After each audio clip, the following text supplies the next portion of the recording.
প্রথমবার মোমো বানাতে গিয়ে কি হয়ে গেল আমার সাথে। আসসালামু আলাইকুম সকলকে, কেমন আছেন আপনারা? অনেক দিন ধরেই ভাবতেছিলাম একদিন মোমো ট্রাই করব, তাই সব চিন্তা ভাবনা বাদ দিয়ে মোমো বানানো শুরু করে দিলাম। কিন্তু আমার ব্যাড লাক, ঘরে তখন ময়দা ছিল না, তাই আটা দিয়েই কাম চালাইতে হইতেছে। তারপর মুরগির মাংস ভালোভাবে কুচি কুচি করে কিমা করে নিলাম। ভালো করে কুচি কুচি করে কেটে নিতে হবে যেন অনেক ভালো মিহি হয়। এখন এই মাংসের সাথে মিশিয়ে নিচ্ছি পেঁয়াজ কুচি, ধনিয়া পাতা কুচি, কর্নফ্লাওয়ার, গোলমরিচ, পর্যাপ্ত পরিমাণ লবণ, সয়া সস সব কিছু দেওয়ার পর ভালোভাবে মাখিয়ে নিচ্ছি। আটাটা গুলার পর 1 ঘন্টার জন্য রেস্টে রেখে দিয়েছিলাম। এখন সেই আটাটা বেটে রুটি বানিয়ে নিচ্ছি।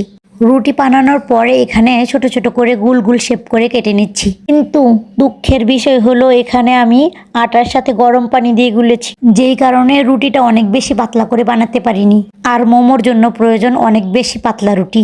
তারপর নিজে একটু সান্ত্বনা দিচ্ছিলাম, থাক ফার্স্ট টাইম বানাইছি এই জন্য একটু এমন হয়েছে, পরের বার থেকে ঠিক হয়ে যাবে।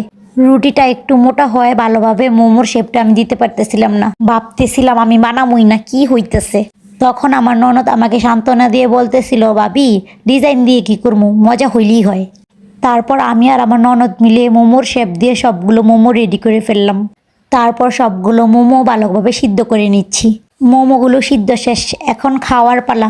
কেউ হাইসেন না আমার মোমোর ডিজাইন দেখা, কিন্তু মোমোগুলো কিন্তু খাইতে আসলে অনেক টেস্টি ছিল। খোদা হাফেজ।